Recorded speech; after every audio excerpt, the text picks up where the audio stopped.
NHM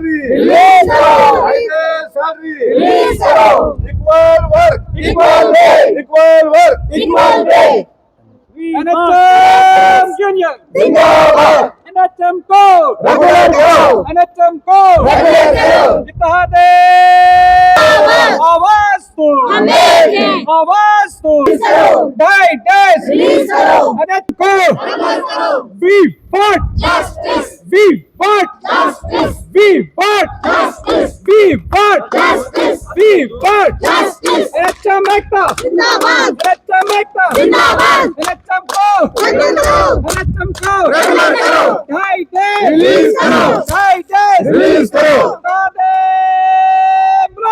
जिंदाबाद। Doctor फरज जी हैं और मैडम जी हैं यहाँ, हम इनसे भी पूछना चाहेंगे कि आपके मुतालबा जो, और हमने पहली बार एनएचएम एम्प्लॉइज को भी यहाँ प्रोटेस्ट डेमोन्स्ट्रेशन पे देखा और गवर्नमेंट से लगातार ये डिमांड रख रहे हैं कि हमें जो है हमारी 2.5 डेज पे जो है उसको वापस रिवोक किया जाए। हमारे साथ डॉक्टर फरज साहब हैं।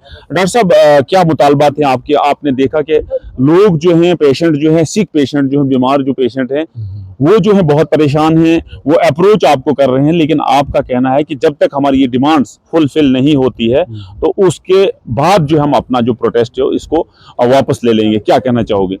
देखिए सर, सबसे पहली बात कि जो एनएचएम एम्प्लॉइज़ एसोसिएशन हमारी है पूरी यूटी लेवल की, ये 48 घंटे की कॉल दी है 1 और 2 अप्रैल को, लेकिन इसमें इमरजेंसीज़ को एक्सक्लूड किया कि इमरजेंसी अपना काम करते रहेंगे। जो भी हमारे डॉक्टर्स या पैरामेडिक्स जहाँ इमरजेंसी खास करके है, इमरजेंसी में हमारा वो नहीं है। अलबत्ता रूटीन वर्क जो है वो थोड़ा सफ़र होगा।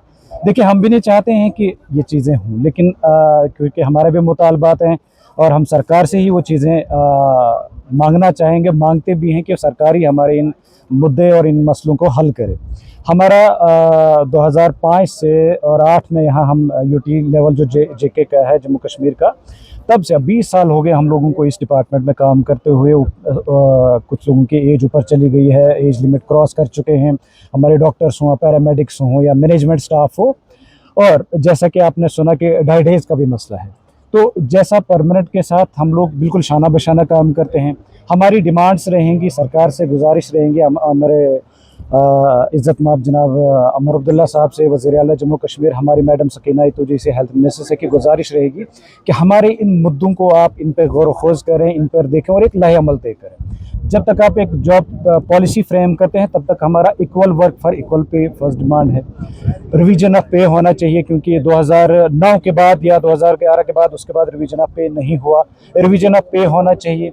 हमारे जो मुलाजमीन कहीं किसी की इस ड्यूटी के दौरान मौत हो जाती है, या जो बहुत सारे कलम मुलाजमीन हैं जो रिटायर भी हो चुके हैं इस डिपार्टमेंट से, तो खाली हाथ आए हैं, खाली हाथ हो जा रहे हैं। कम से कम उनके लिए कोई रिलीफ होना चाहिए। वो हमारा अनटाइड फंड्स होता है, वो रिलीज़ होना चाहिए उनके फेवर में।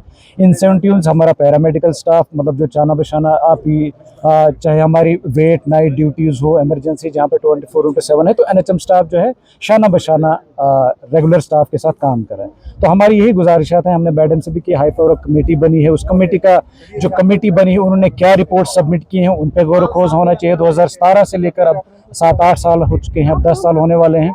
उस चीज़ को भी देखा जाए, उन चीज़ों को खंगाला जाए कि वो रिपोर्ट अगर वो हाई पावर कमेटी बनी, वो रिपोर्ट सबमिट हुई है कि नहीं हुई है।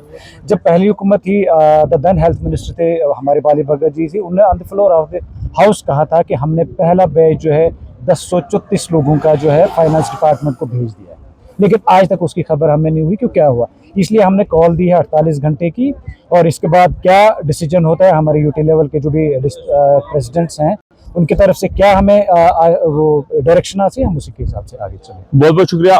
24/7 ड्यूटी देते हैं, यानी अगर हम अपनी लॉयल्टी से, डेडिकेशन से, कमिटमेंट से अपनी ड्यूटी जो है वो शुरू करते हैं इस हॉस्टल्स में, या स्टेट के जितने भी हॉस्टल्स हो, यूटी के जितने भी हॉस्टल्स हो, तो हमारे साथ आज इनजस्टिस क्यों किया जा रहा है यार? यानी हमारे साथ जो है क्यों धोखाधड़ी की जा रही है, हमारे साथ जो है क्यों खिलवाड़ किया जा रहा है? हमारे साथ और डॉक्टर साहिबा हैं, हम इनसे पूछना चाहेंगे, क्या कहना चाहोगे, क्या मुतालबात हैं आपके? ये देखिए, हमारी बहनें जो हैं आज, इनको हॉस्टल्स में होना चाहिए, पेशेंट्स को देखना चाहिए, हमारे भाई साहिबान हैं यहाँ, तो ये जो है बाहर आके हॉस्टल्स में एक जोरदार प्रोटेस्ट कर रहे हैं और गवर्नमेंट को ये यकीन दिलाने की कोशिश कर रहे हैं कि अगर हमारे मुतालबात पूरे नहीं हों तो उस सूरत में जो है हम अपना प्रोटेस्ट जो है 72 घंटे के बाद भी उसको एक्सटेंड कर सकते हैं। पास्ट में भी हमने देखा, माजी में भी हमने देखा कि कितने पेशेंट्स जो हैं यहाँ दरबदर हो गए, लेकिन यूनियन की कॉल थी, उसको आप चैलेंज नहीं कर सकते थे। लेकिन आज जो है फिर आपका स्टाफ जो है प्रोटेस्ट कर रहा है और डेमोन्स्ट्रेशन कर रहा है, क्या कहना चाहोगे? ये हमारी भी मजबूरी है कि गवर्नमेंट हमारी डिमांड्स नहीं सुन रही है। हमारी सैलरी जो इस वक्त एनएचएम है वो बैकबोन है इस वक्त पूरे हेल्थ सेक्टर की। एनएचएम इस वक्त फॉर फ्लॉन्ग एरिया, आप देखो कहाँ नहीं एनएचएम वाले काम कर रहे हैं। आप पैरामेडिकल्स की सैलरी देखें और परमानेंट साइड की सैलरी देखें, काम वो दोनों इक्वल कर रहे हैं, लेकिन सैलरी में डिफरेंस कितना ज़्यादा है। कितने टाइम से हम गवर्नमेंट से डिमांड्स कर रहे हैं कि हमारी मांगे कम से कम, अगर हमारी 10 डिमांड्स है 2-3 डिमांड्स पे तो गौर किया जाए, लेकिन हमारी एक भी डिमांड्स नहीं सो। रेगुलराइजेशन तो दूर की बात है, हमारी इक्वल वर्क और इक्वल पे भी कहीं दूर तक नहीं हो रहा है। अगर इस दौरान हमारे एनएचएम की कहीं पे भी डेथ हो जाती है एम्प्लॉयज़ की, उसे तो कुछ नहीं मिल रहा है, वो तो खाली हाथ अपने घर जा रहा है। उसके बच्चे हैं, उनको देखभाल कौन के? हम एनएचएम वाले उस टाइम थोड़ा बहुत पैसा जमा करके उसको मदद एसोसिएशन जो भी है थोड़ा बहुत ब्लॉक वाइज जमा कर, कितना पैसा जमा हो सकता है? 1 लाख या 1.5 लाख से ऊपर जमा नहीं हो पाता है। गवर्नमेंट को चाहिए कि अगर एम्प्लॉयज हमारे वर्कर्स इतनी सर्विस दे रहे हैं तो उनके लिए भी कुछ सोचा जाए। अगर हमारी इतनी डिमांड्स में 2-3 डिमांड्स में भी पूरी हो जाए तो हमें क्या जरूरत है यहाँ पे बैठने की? तो हमारी जेन्युइन डिमांड्स है, वो काफ़ी टाइम से पेंडिंग डिमांड्स है। बहुत टाइम से हम गवर्नमेंट से अपील कर रहे हैं कि कम से कम 1-2 डिमांड्स पे तो गौर किया जाए। हमारे किसी डिमांड्स पे गौर नहीं किया जा रहा है, तो इस वक्त हम मजबूर होकर रोड्स पे आके बैठ गए। तो मैं उन 90 एमएलए यानी 90 के करीब जो है जम्मू कश्मीर यूटी में जो एमएलए हैं उनसे एक मौतबाना एक पोलाइट अपील करूंगा कि इन लोगों ने, चाहे लोग हों जो लोग इस वक्त दरबदर की ठोकरें हॉस्पिटल्स में खा रहे हैं, उन लोगों ने आपको अपने हाथ काट के दिए हैं, वोटिंग की है, आपको सपोर्टिंग की है, तो आप जो है इस यहाँ इन बालाई इलाकों से, शहरों से, गांवों से उठ के जो है असेंबली में चले गए हैं।